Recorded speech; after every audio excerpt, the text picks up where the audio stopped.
ہم نے آپ کو شروع میں بتایا کہ حضرت امام حسین رضی اللہ تعالی عنہ جنتی نوجوانوں کے سردار ہیں، ہمارے آقا صلی اللہ تعالی علیہ وسلم کے صاحبزادے ہیں، نواسے ہیں، لیکن اللہ کے نبی صلی اللہ علیہ وسلم نے آپ کو اپنا بیٹا کہا۔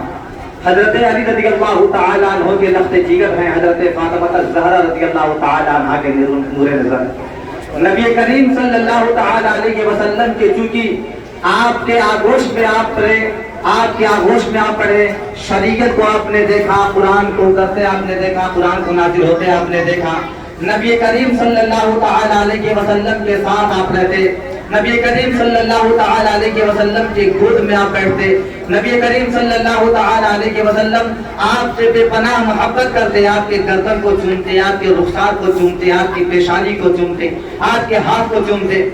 ایک دفعہ ایسا بھی آیا کہ جب نبی کریم صلی اللہ تعالی علیہ وسلم کا یہ پیارا نواسا کربلا کے میدان میں 2 محرم الحرام کو پہنچا۔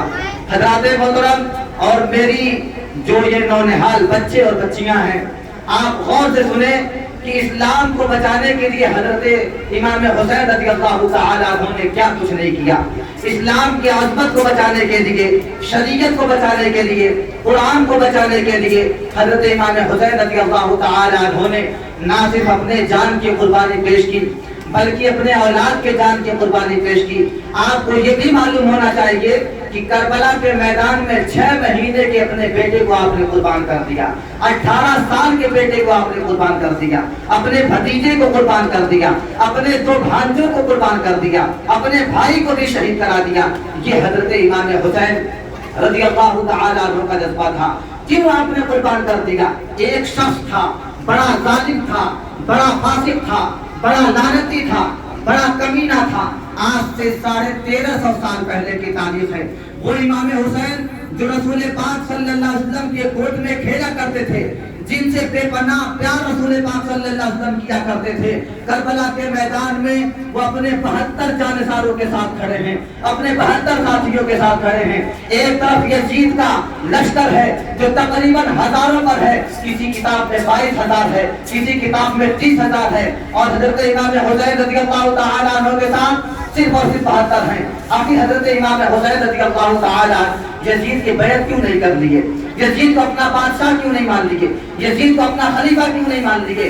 اس لیے کہ وہ 1300 سال پہلے کا بدترین بادشاہ ایسا بادشاہ تھا جو قرآن کے خلاف کام کیا کرتا تھا، جو اللہ کے فرمان کے خلاف کام کیا کرتا تھا، جو نبی کریم صلی اللہ علیہ وسلم کے سنتوں کی توہین کرتا تھا۔ اور جیسا کہ قاری صاحب نے بتایا، وہ ڈھول بجایا کرتا تھا، وہ تاشے بجایا کرتا تھا، وہ جوا کھیلتا تھا، وہ شراب پیتا تھا، وہ زنا کرتا تھا۔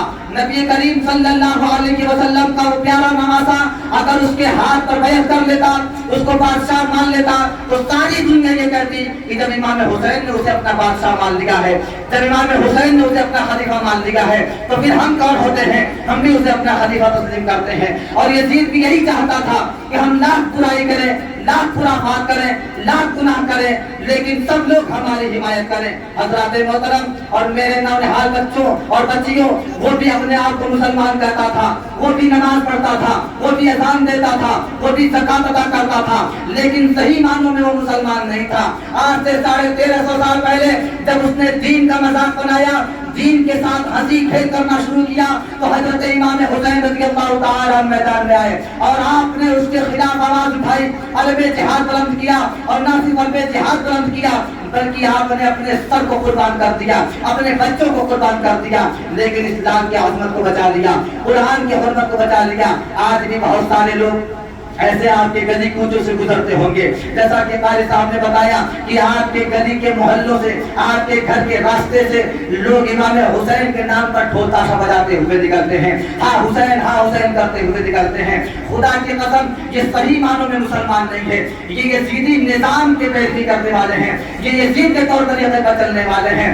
ڈھول کون بجاتا ہے؟ میں آپ سے پوچھنا چاہتا ہوں کہ اگر آپ کے گھر میں آپ کے ماں کا انتقال ہو جائے تو کیا آپ ڈھول بجائیں گے؟ آپ کی ماں کا کا انتقال ہو جائے آپ ڈھول بجائیں گے؟ آپ کے بھائی کا انتقال ہو جائے آپ ڈھول بجائیں گے؟ آپ کی بہن کا انتقال ہو جائے آپ ڈھول بجائیں گے؟ ارے آپ کے گھر کو چھوڑیے، آپ کے پڑوس میں، آپ کے گھر کے بغل میں اگر کسی کا انتقال ہو جائے 2 دن 4 دن 10 دن آپ ڈھول نہیں بجائیں گے۔ اور انسانیت تو یہاں تک ہے، ہم نے دیکھا ہے کہ گاؤں میں ایک شادی ہو رہی تھی، اس کے بغل میں کسی کا انتقال ہو گیا اور وہ اپنے شادی میں ڈھول تاشا سب کچھ بلایا تھا، لیکن جیسے اس نے دیکھا کہ میرے پڑوسی کے گھر انتقال ہو گیا ہے، اس نے ڈھول بجانا بند کر دیا، تاشا بجانا بند کیا، بہت سادگی سے شادی کی۔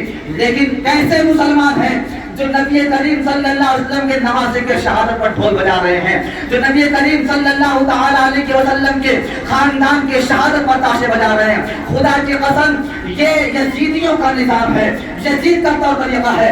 امام حسین سے محبت کرنے والے نماز پڑھتے ہیں، امام حسین سے محبت کرنے والے قرآن مقدس کی تلاوت کرتے ہیں، امام حسین سے محبت کرنے والے ہمیشہ روزہ رکھتے ہیں، سچی بات کرتے ہیں، وہ ہلہ نہیں کرتے ہیں۔ تو آج سے 1350 سال پہلے جب یزید نے دین کو ہنسی کھیل بنایا، دین کا مذاق اڑایا، تو امام حسین اس کے خلاف آواز بلند کیے۔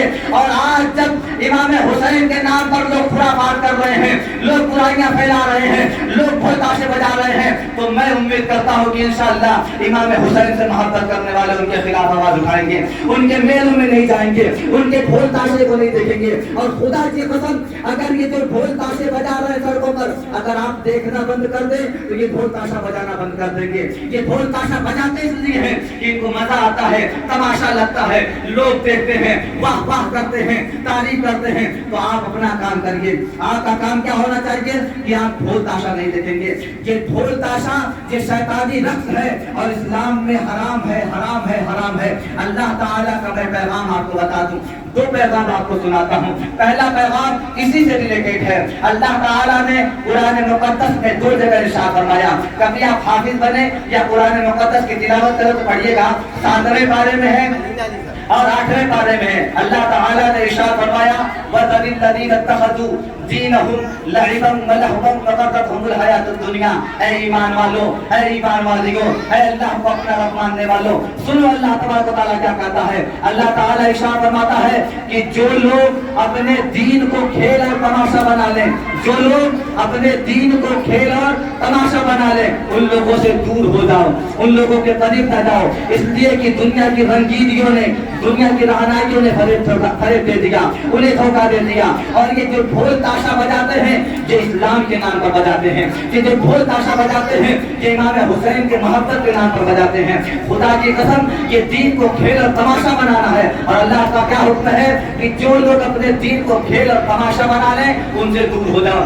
2 پیغام ہے اور یہ آخری پیغام ہے۔ اللہ تبارک و تعالیٰ نے ارشاد فرمایا یا ایھا الذین آمنوا ادخلوا فی السلم کافہ، اے ایمان والو اسلام میں پورے داخل ہو جاؤ، مکمل داخل ہو جاؤ۔ ایسا نہیں کہ نماز پڑھیں گے لیکن ڈھول تاشا بھی دیکھیں گے، ایسا نہیں کہ روزہ رکھیں گے لیکن نماز نہیں پڑھیں گے، ایسا نہیں کہ قرآن پاک کی تلاوت کریں گے لیکن اس پر عمل نہیں کریں گے۔ نہیں، مکمل اسلام میں داخل ہو جاؤ، جیسے جیسے اللہ تعالیٰ کہتا ہے ویسے ویسے اپنی زندگی کو گزارو، نماز پڑھو، روزہ رکھو۔ اللہ تبارک و تعالیٰ نے اگر توفیق بخشی ہے تو حج بھی کرو، زکات بھی ادا کرو، جھوٹ سے پرہیز کرو، شراب سے پرہیز کرو، زنا سے پرہیز کرو، یہ ساری چیزوں میں مکمل اسلام میں داخل ہو جاؤ۔ اور ولا تتبعوا خطوات الشیطان، شیطان کی اتباع نہ کرو، شیطان کی پیروی نہ کرو، شیطان کے نقش قدم پر نہ چلو، اس لیے کہ شیطان چاہتا ہی یہی ہے کہ تمہیں اللہ سے دور کر دیا جائے، شیطان کی کاوش ہی یہی ہے، شیطان کی خواہش ہی یہی ہے کہ تمہیں اللہ کے رسول سے دور کر دیا جائے،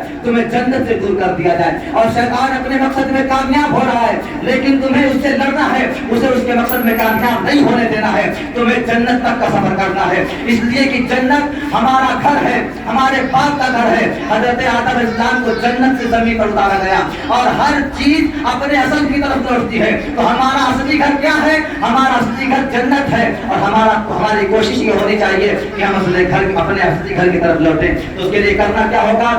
اسلام میں مکمل داخل ہونا ہوگا، نماز کی پابندی، قرآن کی تلاوت، روزہ اور امام حسین کے نقش قدم پر چلنا ہوگا۔ امام حسین کا پیغام یہ ہے کہ نماز پڑھو۔